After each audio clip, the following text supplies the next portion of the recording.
Boa noite a todos. Sejam todos muito bem-vindos. Nós somos a Capela do Calvário Belém. Eu me chamo Marcos. E, como disse, sejam todos muito bem-vindos. Aqui na Calvary, nós temos o costume de fazer a exposição, as pregações de forma expositiva. Ou seja, nós escolhemos um livro da Bíblia e nós vamos capítulo por capítulo, versículo por versículo. E aqui, de tal forma que cada pessoa que vem pregar aqui tem um livro. O Kelvin, o nosso pastor, ele está no livro de João. O André, o nosso presbítero, ele está no livro de Filipenses. E eu estou no livro de Romanos. Essa é a terceira ministração no livro de Romanos. E eu queria recapitular um pouco o que nós vimos nas últimas pregações. Obrigado, amor.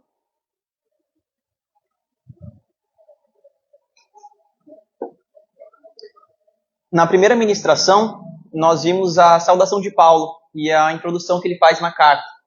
Isso a gente viu em Romanos, capítulo 1, versículo 1 ao versículo 7.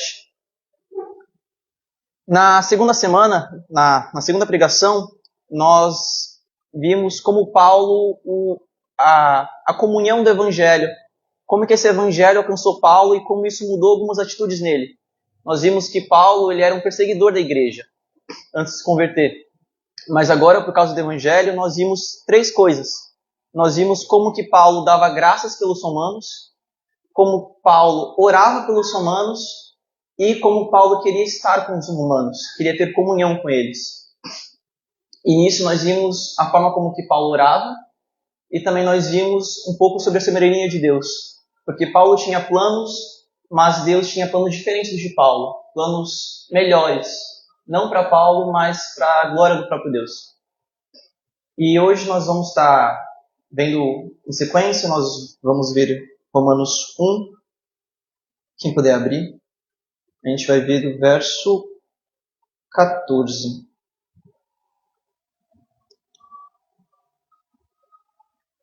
Verso 14 ao verso 17. Nós vamos ler e depois nós vamos orar para que Deus fale conosco. Amém? Verso 14 diz assim: Eu sou devedor, tanto a gregos como a bárbaros, tanto a sábios como a ignorantes.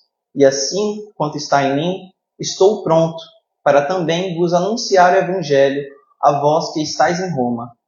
Porque eu não me envergonho do evangelho de Cristo, pois é o poder de Deus para a salvação de todo aquele que crê, primeiro do judeu e também do grego, porque nele se descobre a justiça de Deus de fé em fé, como está escrito, mas o justo viverá da fé. Amém. Pai querido, Senhor amado, graças nós te damos, Pai, por esse livro maravilhoso de Romanos, Pai, onde o Senhor revela o teu santo evangelho, o Senhor revela a tua santa justiça, Senhor. Nós te pedimos, Pai, que o teu Espírito Santo venha poder falar aos nossos corações, porque nós reconhecemos que sem o seu Espírito Santo nós nada podemos fazer. Nós clamamos então, Pai, pelo teu auxílio, para que o Senhor venha falar aos nossos corações e mais do que isso, que nós possamos obedecer a tua santa palavra, Senhor. Que tudo que venha a ser feito aqui venha a ser feito para a tua honra, para a tua glória e para o teu louvor, porque o Senhor é digno de todas as coisas. Amém.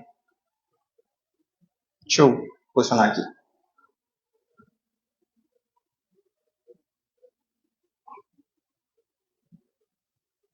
Pronto, melhor assim.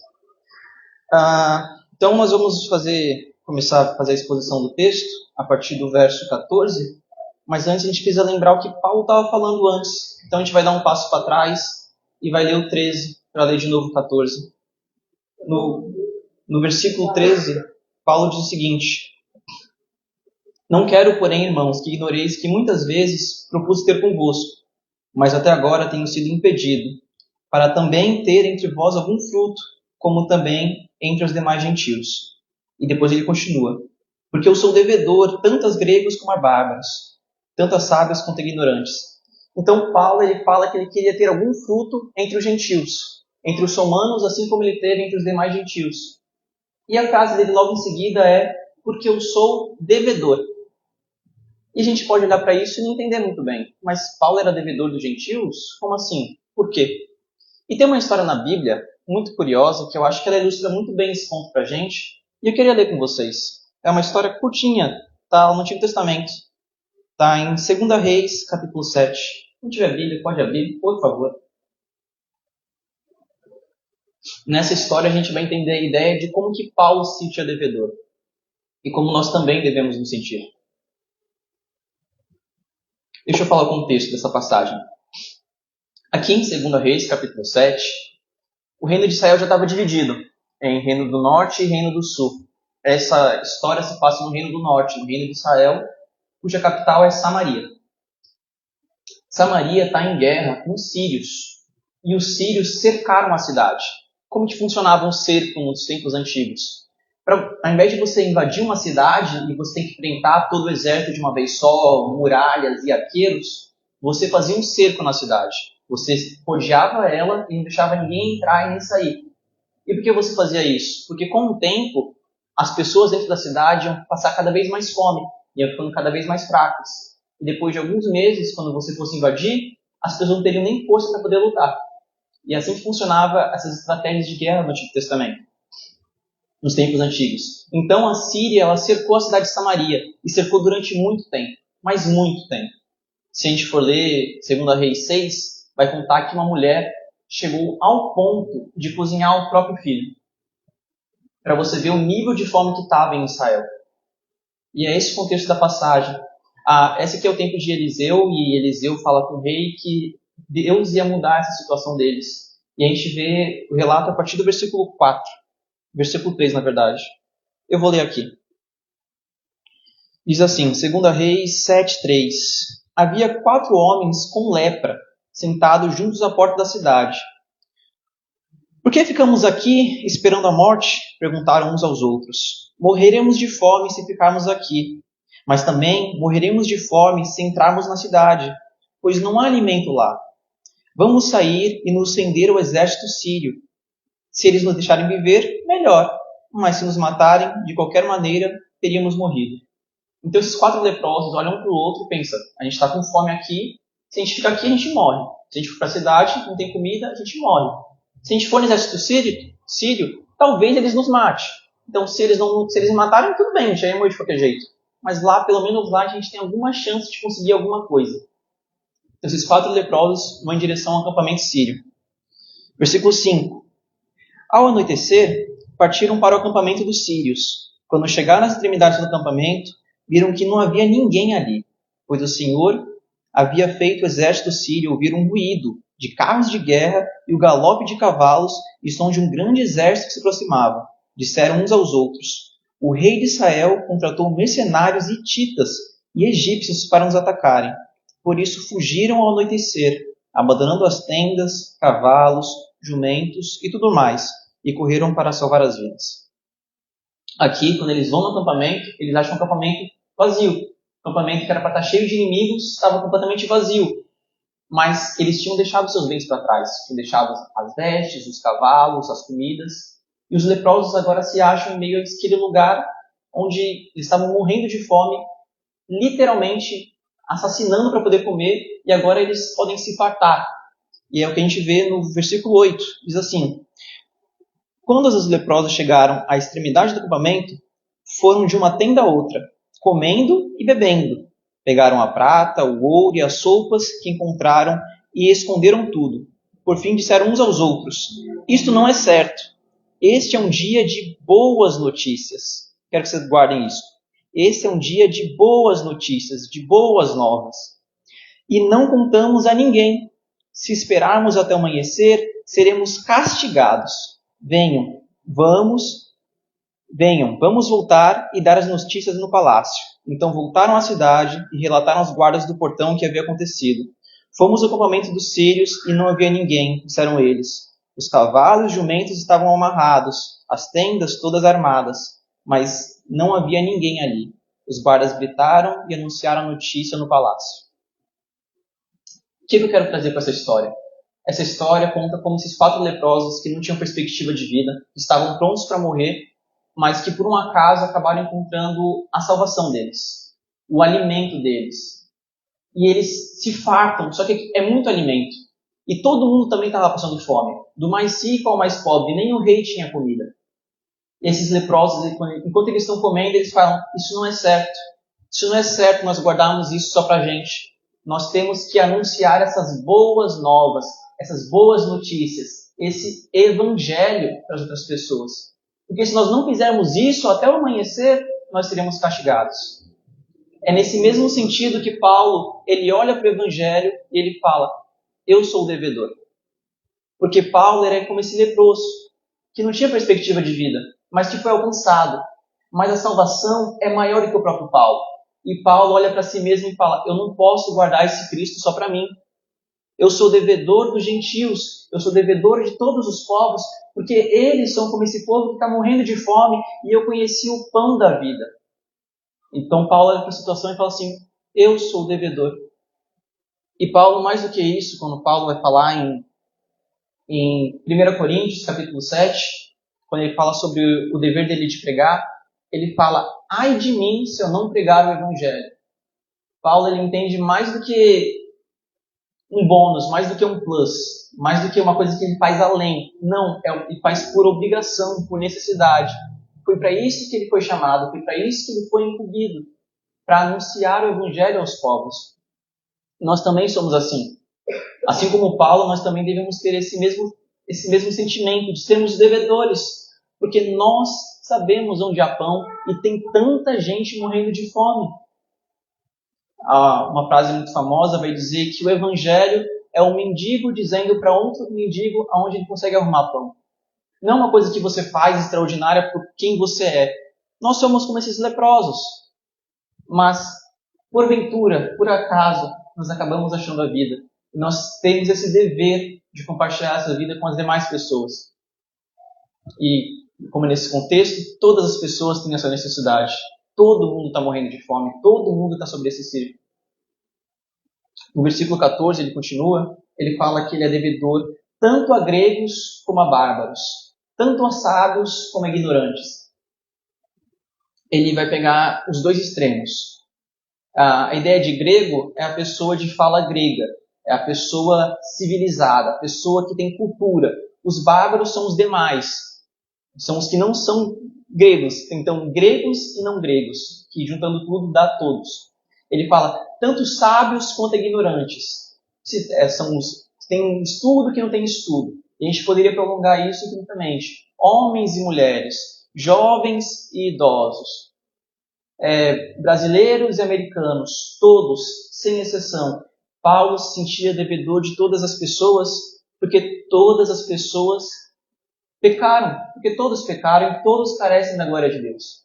Era por isso que Paulo se sentia devedor de todos, porque todos precisavam desse evangelho, todos precisavam desse pão que Paulo um dia encontrou.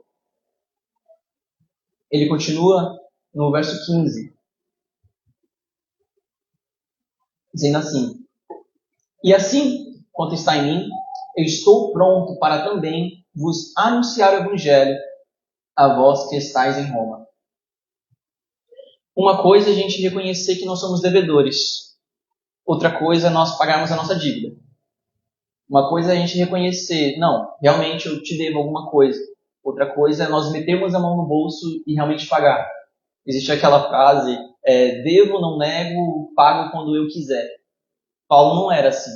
Paulo ele fala, eu sou devedor e quanto está em mim, eu estou pronto. Eu estou pronto para anunciar o evangelho a vocês também. Quando Paulo escreve essa carta, Paulo já havia se convertido cerca de 20 anos atrás. Já fazia 20 anos que Jesus havia aparecido para ele na cidade de Damasco. E Paulo gastou cada um dos seus anos, depois de convertido, anunciando esse evangelho, anunciando esse Cristo. Por toda parte. Por toda parte. Paulo já estava no final da sua terceira viagem missionária. Paulo já havia rodado toda a bacia do Rio Mediterrâneo. E agora, qual era o plano de Paulo? A gente conversou semana passada. Paulo queria ir para Roma, para fazer de Roma uma base missionária, para poder pregar o evangelho na Itália, onde Cristo ainda não havia sido anunciado. Então Paulo fala assim, eu sou devedor? Sim, mas mais do que isso, eu estou pronto para ir anunciar esse evangelho. E eu estou pronto para anunciar esse evangelho, inclusive em Roma. É importante a gente entender o que é Roma. Roma é a capital do Império. A gente não tem muita noção do que é isso, porque a gente não vive essa realidade. mas todos os povos ao redor da bacia do Mediterrâneo eram todos pertencentes a Roma. Roma havia conquistado cada um desses territórios e todo mundo pagava impostos e eram subservientes a Roma. Roma era a grande cidade, a cidade eterna, onde estava o imperador. Era uma cidade que prezava pelo poder, pela força, pela conquista. E Paulo está falando assim, eu estou indo para Roma, para essa cidade grande, para essa cidade prepotente e soberba, eu estou indo para essa cidade anunciar o Evangelho. Quando Paulo ele diz que ele está pronto, ele diz que ele não está pronto apenas para ir. Mais à frente, se a gente estiver acompanhando o livro de Atos, nessa última quarta-feira, foi pregado a respeito do capítulo 21. Lá no capítulo 21, Paulo também fala outra coisa. É um pouco depois do que Paulo escreveu a carta. Se nós formos colocar em Atos, Paulo escreveu Romanos entre os capítulos 19 e capítulo 20. Capítulo 21 já foi um tempo depois do que ele escreveu a carta. Ele já está indo para Jerusalém. E no capítulo 21 diz assim, Paulo dizendo, eu estou pronto. A mesma coisa que ele diz aqui. Aqui ele diz, eu estou pronto para ir pregar o Evangelho. No capítulo 21 ele diz, eu estou pronto, não apenas para ser amarrado, mas também para morrer em Jerusalém pelo nome do Senhor Jesus Cristo. Às vezes a gente pensa que nós morreríamos por Cristo. Nós pensamos, se vier tribulação, se vier algum governo querendo sancionar a nossa liberdade de culto, eu acho que eu morreria por Cristo. Se um islâmico chegasse, botasse uma arma na minha cabeça e falar, você nega Jesus ou você morre? A gente pensa, não, certamente eu morreria. Eu acho que eu tenho fé o suficiente, acho que eu morreria. O que Paulo nos ensina aqui é que antes de você estar pronto para morrer por Cristo, você tem que estar pronto para viver por Cristo. Ninguém morre por uma causa pela qual não vive. Paulo ele estava pronto para anunciar o Evangelho e, por causa disso, ele estava pronto para ser preso e, se necessário, ser morto por causa desse Evangelho, por causa desse Senhor que apareceu a ele. Nós pensamos muito nesse mundo de ideias, de hipóteses, e nós deixamos muito o mundo real para trás. Você não precisa morrer por Cristo, você precisa viver por Ele. Na sua comunidade, na sua igreja.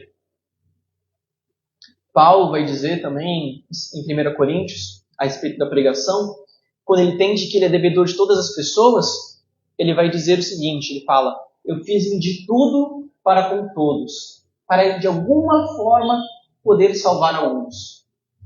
Então, Paulo foi ao limite, ele fez de tudo para com todos.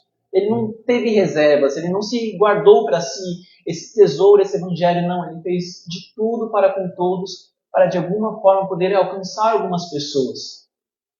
Inclusive, em especial, agora, os romanos, essa capital do império que eu falei.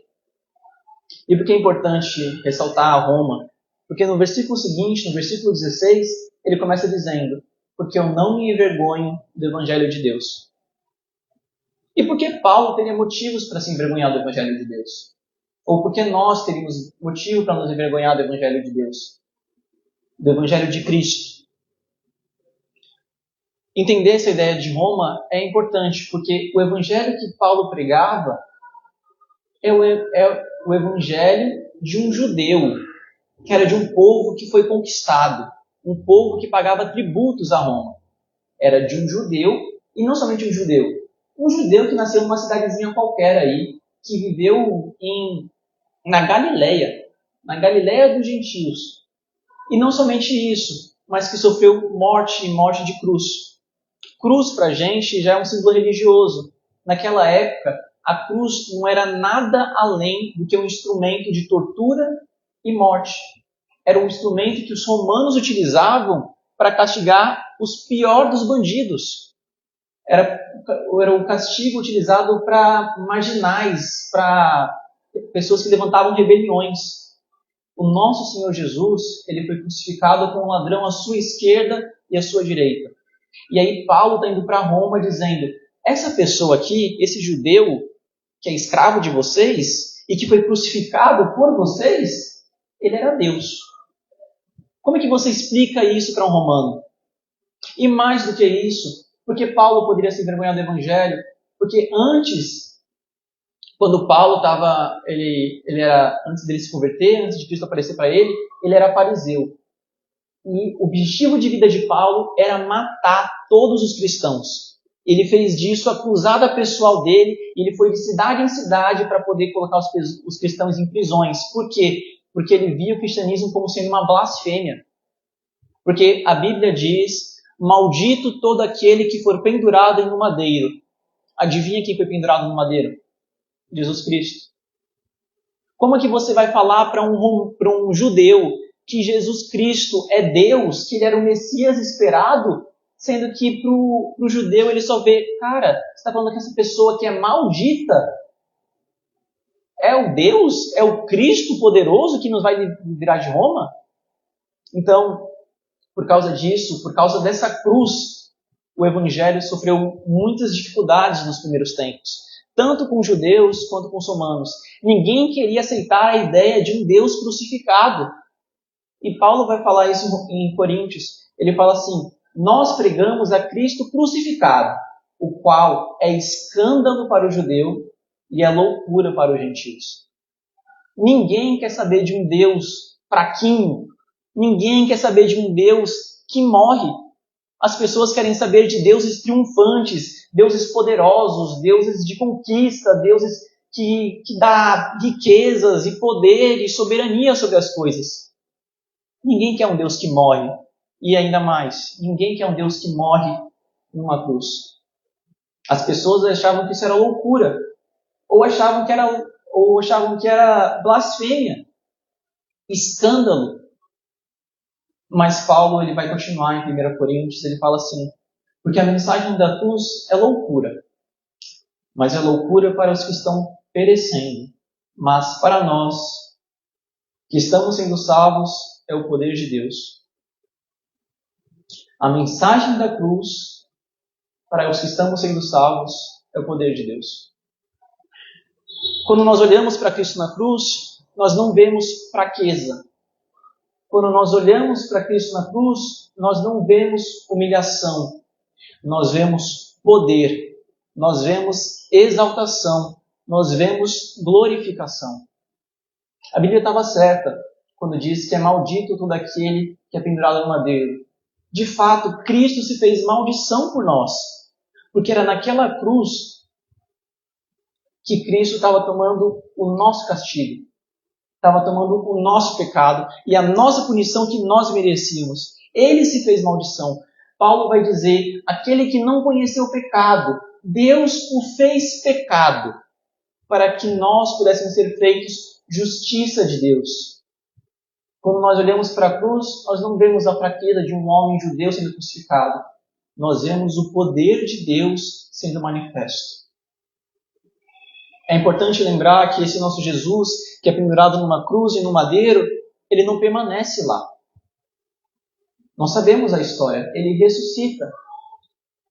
E não somente ressuscita. Paulo vai dizer que depois que ele ressuscita, o Pai dá um nome que é acima de todo nome, cujo todo joelho dobrará e que toda língua confessará que ele é Cristo e o Senhor de todos. No céu, na terra e debaixo da terra. Então, quando nós olhamos para esse Evangelho, nós não nos envergonhamos dele. Por que nós nos envergonhamos? O versículo continua: não me envergonho do Evangelho de Cristo, porque ele é o poder de Deus para a salvação.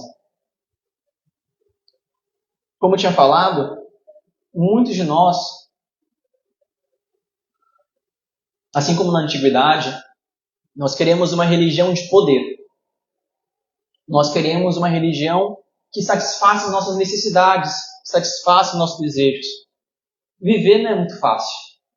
É problema atrás de problema, é boleto atrás de boleto. Nós queremos um Deus que consiga, resolver as nossas pendências. A gente quer um Deus que consiga suprir as nossas necessidades financeiras, materiais. E é isso que as pessoas buscam, e elas associam que poder é justamente isso.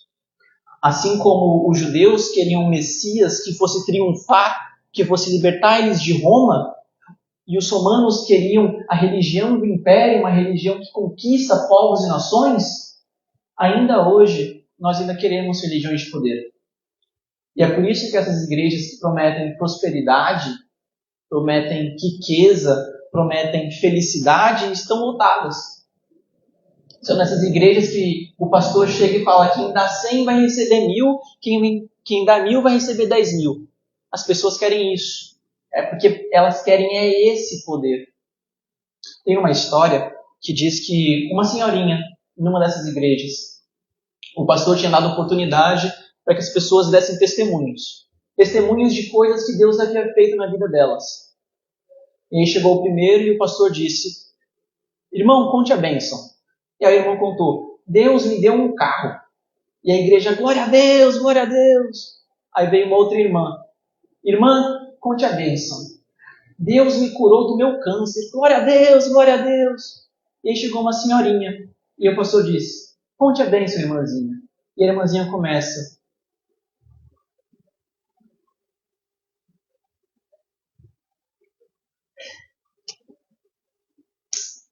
Jesus me salvou. Eu era pecadora, merecedora da ira. Mas esse Deus perdoou os meus pecados e me concedeu a vida eterna. O pastor vira para a irmã e diz: tá, mas conte a bênção. Cadê a bênção? Nós ficamos tão fascinados pelo poder desse mundo que nós ignoramos o poder de Deus.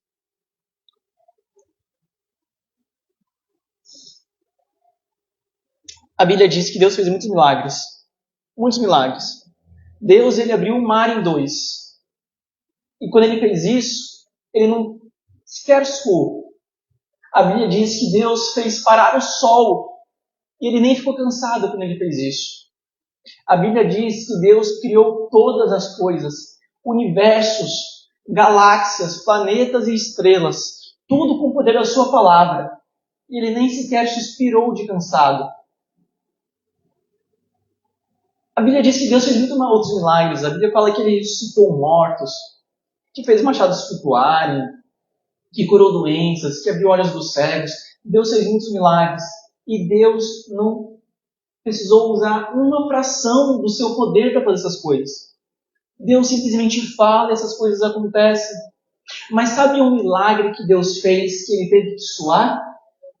E não suar suor, teve que suar sangue? Para fazer esse milagre, Deus teve que ir na beira do limite do impossível e do absurdo. O Deus vivo teve que morrer para poder perdoar pecadores. Esse é o poder de Deus.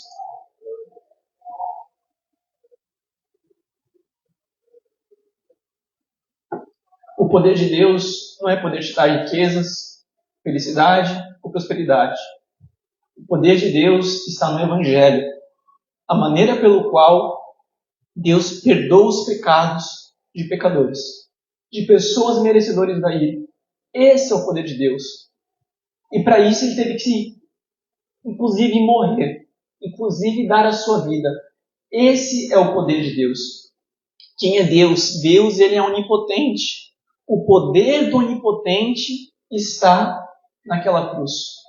O poder do onipotente está em morrer no meu lugar e no seu lugar. E o texto continua no versículo 16. Eu não me envergonho do Evangelho, porque eu não me envergonho do Evangelho de Cristo. Porque é o poder de Deus para a salvação. É o poder de Deus para a salvação. Como a gente já falou, não é o poder de Deus para te fazer rico, próspero ou mesmo feliz. É o poder de Deus para te salvar. E a gente pensa que salvar é apenas não ir para o inferno. Não. A salvação é muito maior do que isso.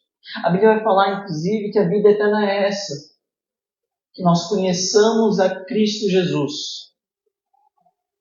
A vida eterna está em conhecer a Deus. É isso que nós vamos fazer durante toda a nossa vida. Nós vamos conhecer e ter um relacionamento com esse Deus. Ele nos salvou para isso. Muito mais do que não ir para o inferno. Nós vamos passar uma eternidade com o nosso Senhor. E aqui, didaticamente, nós podemos falar que nós somos salvos de 3 maneiras. Nós podemos falar que nós somos salvos da culpa do pecado. Nós podemos falar que nós somos salvos do poder do pecado. Nós podemos falar que nós somos salvos da presença do pecado. Nós somos salvos da culpa do pecado pelo que Cristo fez na cruz. Ele tomou a nossa culpa. Ele tomou o nosso castigo. Por causa disso, nós não somos mais inimigos de Deus. Pelo contrário, nós somos agora amigos de Deus, filhos de Deus. Por quê? Porque Ele nos salvou da culpa do pecado. Não existe mais condenação para os que estão em Cristo Jesus, porque Jesus já levou a condenação. Então Ele nos salvou da culpa do pecado. Mas não somente isso, Ele nos salva do poder do pecado. Depois que nós somos salvos, Deus nos concede o seu Espírito Santo. Seu Espírito Santo nos habilita e nos capacita a nós andarmos na luz assim como Ele na luz está. Esse Espírito Santo nos capacita a nós lutarmos contra a nossa natureza e nos capacita a fazer boas obras. Esse poder que é revelado no Evangelho nos salva da culpa do pecado, mas nos salva do poder do pecado. Ele nos faz com que nós possamos resistir às nossas tentações, resistir aos nossos pecados. E mais do que isso, esse Evangelho é para a salvação da presença do pecado. Um dia, esse nosso Senhor, Ele prometeu que Ele voltaria. E quando Ele voltar, a Bíblia diz que nós seremos assim como Ele é. Que o nosso corpo corruptível vai ser revestido de incorruptibilidade. Nesse novo céu e nova terra, o diabo e seus anjos, assim como a morte, vão ser lançados no lago de fogo e enxofre. Não vai haver mais mal. Não vai haver mais dor, não vai haver mais choro e não vai haver mais pecado. Então essa salvação que Deus nos proporciona por meio do seu Filho pendurado numa cruz, nos salvou da culpa, nos salva do poder do pecado, nós podemos viver de forma santa e nos salvará definitivamente pela vinda do seu Filho, nos livrando da presença do pecado. E o versículo continua, o versículo 16, diz: porque não me envergonho do Evangelho de Cristo, pois é o poder de Deus para a salvação de todo aquele que crê. A salvação ela é para todos. Paulo vai dizer isso no começo da carta. Que é para a obediência de todas as nações. Paulo vai falar que ele é devedor de todos, de gregos, de judeus, de bárbaros, de nécios, de sábios, de ricos, de pobres. O Evangelho ele está disponível a todas as pessoas. Mas ele é o poder de Deus para a salvação dos que creem. O sacrifício de Cristo não vale para todas as pessoas sem exceção. Vale para aqueles que creem. E crer não é acreditar que é verdade. A salvação que há pelo meio da fé não exige que você acredite que de fato aquilo aconteceu. Não apenas isso. Inclui isso, mas não apenas isso. Sabe por quê? Porque se a salvação dependesse de você acreditar que Jesus morreu numa cruz, olha, o diabo seria salvo. Ele conhecia Jesus e sabia que ele estava numa cruz. Se a salvação depender de você acreditar que existe um Deus no céu e que Jesus ele foi ressuscitado e está à direita de Deus, o diabo seria salvo. A fé que a Bíblia exige de nós é uma fé que vai além de acreditar, de achar que é verdade. A fé que a Bíblia pede da gente é a confiança. É a confiança nesse Deus. É você gastar todas as suas fichas. Você apostar toda a sua vida nesse Cristo. É você não querer confiar na sua própria força. É você dizer não para si mesmo e colocar toda a sua esperança e toda a sua expectativa nesse Deus. Isso é fé. Fé é confiar. É confiar de que o que ele disse é verdade. E se ele falou que nós estamos salvos, então nós estamos salvos. não pelo que nós fizemos, mas porque Ele fez. O que nós fazemos com isso? Nós confiamos. Nós confiamos que aquele que começou a boa obra é fiel para cumprir ela. Essa é a fé que o diabo não consegue ter. Essa fé que nós precisamos ter. Para sermos salvos, nós temos que ter mais fé do que o diabo. Será que nós conseguimos ter mais fé do que o diabo, pelo menos? Confiar nesse Deus, não confiar na nossa própria força, mas confiar de que tudo que era necessário fazer, Ele fez. Quando Ele disse, está consumado, de fato estava consumado. É essa fé que salva. É essa fé salvadora. E o versículo 16 vai concluir dizendo: é o poder de Deus para a salvação de todo aquele que crê, primeiro do judeu e também do grego. Aqui de novo, está fazendo uma contrafação entre judeu e grego. A ideia é que todo mundo, né? Todo mundo que é judeu e todo mundo que não é judeu. Ele não está usando grego no sentido étnico aqui, mas no sentido de não judeu. A carta vai tratar um pouco sobre, a gente vai ver isso no decorrer dos estudos, que Paulo muitas vezes vai tratar sobre esses dois grupos, os judeus e os não judeus, os judeus e os gentios, os judeus e os gregos. Mas aqui a ideia é que, primeiro, é para todo mundo. Esse evangelho é para todo aquele que crê. Do judeu, sim, mas também do grego. Inclusive para nós também, brasileiros. Esse evangelho é o poder de Deus para a salvação de todos os que creem. Independente de qualquer coisa. Independente de cor, de raça, de língua, de tribo. Esse evangelho é para todos.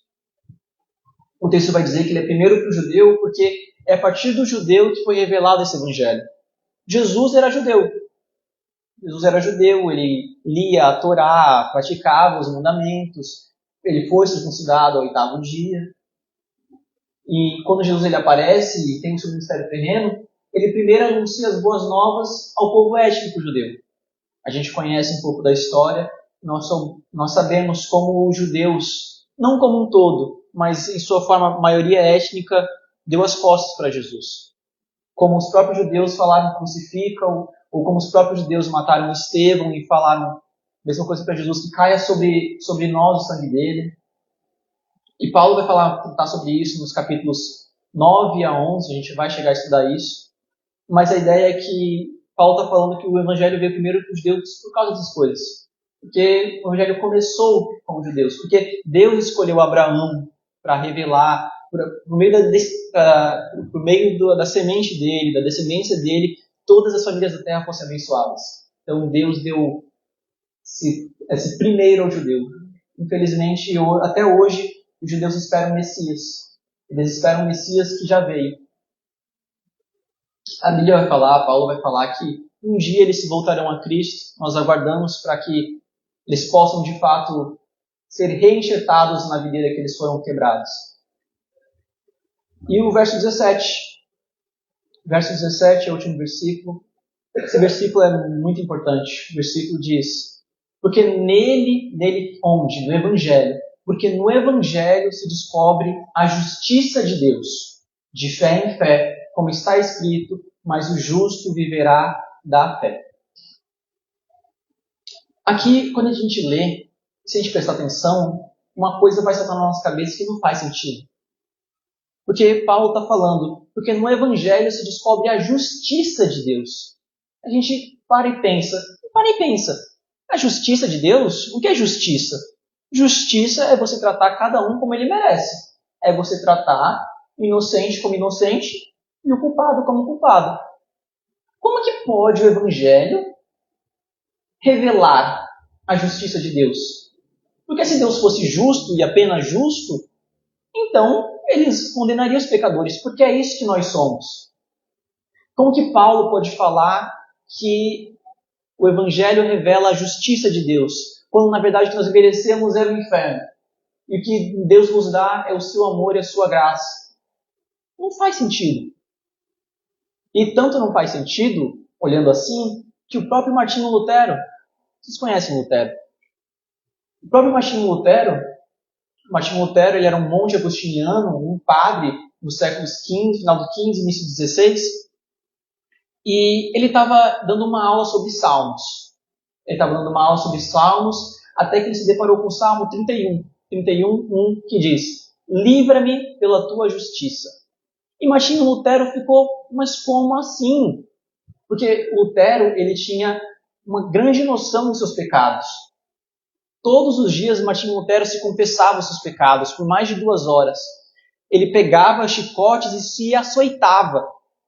A ideia de se encontrar com Deus era terrível para Martinho Lutero, porque ele sabia que ele era pecador. Ele fazia de tudo para viver uma vida santa. Ele fazia de tudo para poder viver de forma limpa, para que Deus pudesse aceitá-lo de alguma forma. Mas ele nunca conseguia. E ele vivia aterrorizado.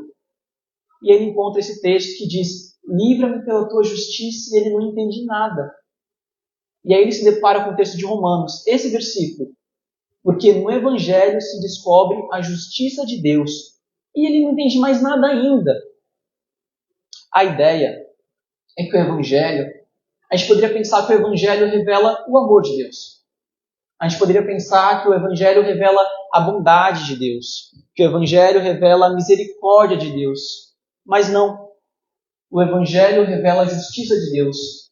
Porque Deus não é injusto por nos salvar, porque Ele pagou o preço. Deus, Ele não simplesmente fez vista grossa para os nossos pecados. Ele não ignorou os nossos pecados. Você é condenado, você é culpado, mas eu vou te perdoar. Deus não faz isso. Ele pagou devidamente os nossos pecados no seu Filho Jesus Cristo. Em Isaías vai dizer que Deus agradou moer a Jesus Cristo, esmagá-lo e fazê-lo enfermar.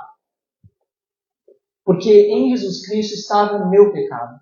Em Jesus Cristo estava o seu pecado. Deus é justo em nos salvar porque os nossos pecados foram devidamente punidos. Deus não é um juiz que perdoa o culpado simplesmente por fazer vista grossa. Não, Ele condena o culpado. Só que Ele condenou o seu Filho em nosso lugar. E é por isso que nesse Evangelho revela a justiça de Deus. E essa justiça de Deus é de fé em fé. De fé em fé pode ser estranho. De fé em fé. Como assim? A ideia é que é de fé do início ao fim. Você começa pela fé, você termina pela fé. Você não começa pela fé e termina em obras. Você não começa pela fé e termina pelo seu poder de santificação. Você não começa pela fé e termina com as obras que você consegue fazer, com quanto você vai para a igreja, com quanto você dizima. Você começa pela fé e você termina pela fé. E fé é o quê? Fé é confiança. É acreditar que esse Deus que te salvou, que disse que está tudo pago, que está consumado, Ele é fiel e justo. Justo porque o nosso pecado já foi punido no nosso Senhor. E o versículo vai terminar como está escrito: mas o justo viverá da fé. E esse é o versículo que levou toda a reforma protestante do século XVI na Alemanha. Se hoje nós estamos aqui lendo e estudando a Bíblia dessa forma, foi em parte porque Deus levantou Martinho Lutero justamente com esse texto, revelando a maravilha do seu Evangelho. E é na reforma protestante que nós entendemos os 5 solas, mas em especial os três. Sola gratia, sola fide, solus Christus. Somente a graça, somente Cristo, somente a fé. É por isso que nós somos salvos. Pela graça, mediante a fé, em nosso Senhor Jesus Cristo. Única e exclusivamente. Nós vamos falar mais sobre isso, porque a carta é inteira sobre isso, é toda sobre isso. Paulo só está dando o tema dela aqui nesses versículos. Mas esse versículo, o justo viverá pela fé, é um texto de Abacuque. E eu gosto de inverter ele. Eu acho que quando a gente inverte, ele consegue fazer mais sentido. Só ao invés de a gente falar, mas o justo viverá pela fé, a gente pode falar, pela fé, o justo viverá. Faz mais sentido, porque mostra o sentido da palavra. Nós viveremos única e exclusivamente pela fé. É essa fé que nós temos que nos concede a vida. E, de novo, fé é a confiança no nosso Senhor. Amém? Eu queria fazer só umas aplicações antes de concluir. A primeira aplicação que eu queria fazer é principalmente o que é dito no versículo 16. O versículo 16 diz que eu não me envergonho do Evangelho de Cristo, porque ele é o poder de Deus para a salvação. E a salvação, como a gente viu, de 3 coisas. Salvação da culpa do pecado, do poder do pecado e da presença do pecado. Muitas vezes, nós não entendemos o Evangelho. E essa carta está aqui justamente para isso. Porque nós não entendemos o Evangelho, às vezes nós esquecemos dele. A gente vê que é de fé em fé, que é de fé início ao fim, que nós viveremos pela fé, mas no fundo, nós queremos ter alguma participação na nossa salvação. Nós queremos fazer alguma coisa para sermos salvos. Quando eu me converti, eu não sabia nada de Bíblia. Eu literalmente não sabia quem era Judas. Esse era o meu nível de Bíblia. E quando eu comecei a ler, começa com o Novo Testamento. E eu comecei pelo Novo Testamento. Fui começar por Mateus. Eu não estava entendendo era nada. Eu estava lendo e eu pensava que a Bíblia era um livro de podes e não podes. Eu pensava que a Bíblia era um livro de regras que eu tinha que seguir para poder ser salvo. E eu não estava entendendo nada. Quando eu cheguei no Sermão do Monte, eu fiquei feliz e triste. Eu fiquei feliz porque finalmente regras. Quando Jesus ele começa a falar um monte de coisa para a gente que a gente deve fazer. Mas eu falei, meu Deus, não dá para fazer isso não. Eu fiquei triste, desesperado, porque eu não tinha entendido o Evangelho de fato ainda. Às vezes nós, ainda hoje, depois de anos na igreja, nós não entendemos esse Evangelho. Esse Evangelho é o poder de Deus para a salvação de todo aquele que crê. Nós somos salvos pelo poder de Deus. Não é pelo seu poder. Não é pela sua capacidade. Nós somos como aqueles leprosos que eu contei na história de 2 Reis. É da fé do início ao fim. Eu quero deixar isso muito claro. Você que está me ouvindo hoje, você não consegue perder a sua salvação porque você nunca conquistou a sua salvação. Não foi pelo seu poder. Não foi algo que você conquistou e falou, é meu. Não é algo que pode ser tirado da sua mão, porque ela não está na sua mão. A sua salvação está em Cristo Jesus. A Bíblia vai falar que nenhuma condenação há para os que estão em Cristo Jesus. Paulo vai falar isso no capítulo 8. Paulo vai falar, nada pode nos separar do amor de Deus que está em Cristo Jesus. Não é a morte, não é a vida, não são anjos, potestades, principados, a fome, a nudez ou a espada. Nada pode nos separar desse amor. O próprio Jesus Cristo diz que as ovelhas deles ouvem a voz deles e ninguém as arrebatará das mãos dele, porque o Pai deu a ele e ninguém é mais poderoso do que o Pai e ninguém te arrancará da mão do Pai. O seu pecado não consegue fazer com que Deus te ame menos. O seu pecado não consegue fazer com que você perca a sua salvação.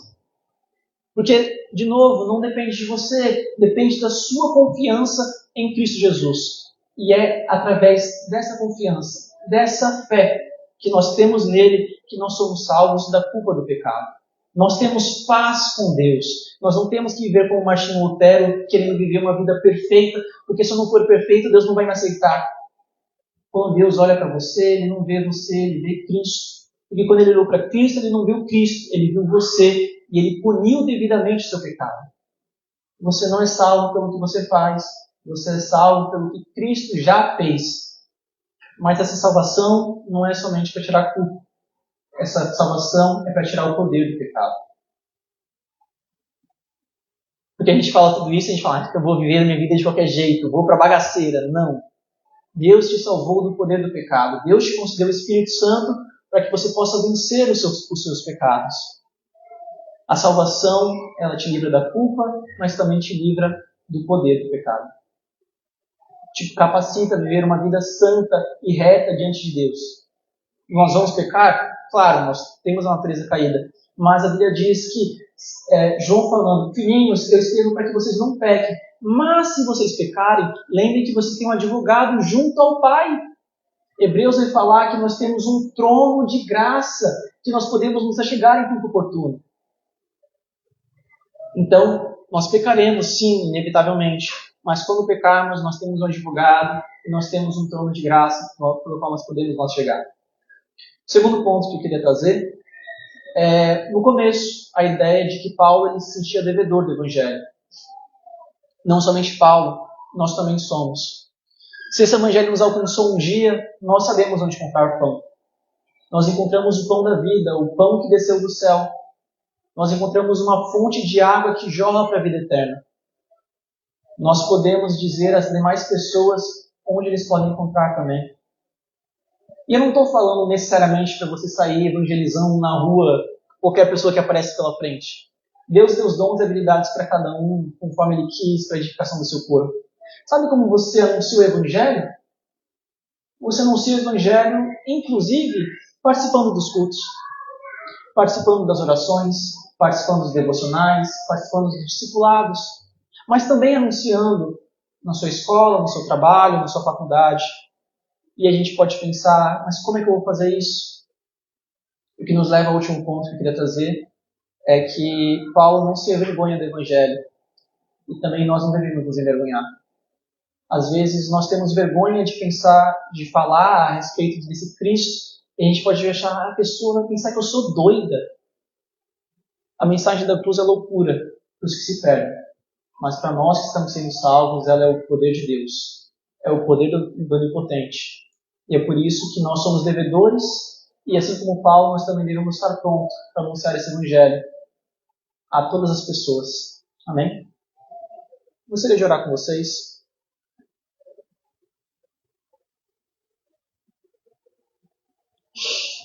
Pai querido, Senhor amado, muito obrigado, Senhor. Muito obrigado pelo Teu Santo Evangelho, Senhor.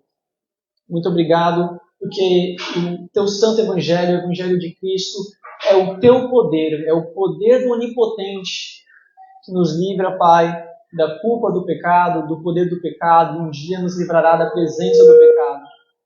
Muito obrigado, Pai, porque no Teu Santo Evangelho o Senhor revela a Sua justiça, o meio pelo qual o Senhor justifica pecadores, o Senhor condenando o Seu Filho naquela cruz. Nós sabemos, Pai, que para esse mundo perdido a mensagem da cruz, a mensagem do Evangelho pode ser loucura. Que não seja assim o nosso meio, Senhor. Que nós possamos olhar para a mensagem da cruz, para o nosso Senhor naquela cruz e pensar, deveria ser eu. Era eu para estar naquela cruz, mas o Senhor tomou o meu lugar. Foi o Senhor que morreu por mim, pelos meus pecados, e hoje Ele me concedeu a vida e vida eterna, Senhor. Que por causa desse Evangelho, Pai, nós nos sintamos devedores de todas as povos, de todas as pessoas, porque todos necessitam também conhecer a Ti, conhecer o Teu Santo Evangelho, Senhor. Mais do que isso, Pai, não permita que nós nos envergonhemos da Tua mensagem, do Teu Santo Evangelho, porque Ele é o poder de Deus para a salvação de todo aquele que crê em Ti, de todo aquele que confia em Ti. Pai, que toda a nossa esperança, toda a nossa confiança venha estar depositada única e exclusivamente em Ti, no Teu Filho Jesus Cristo. Amém. Amém.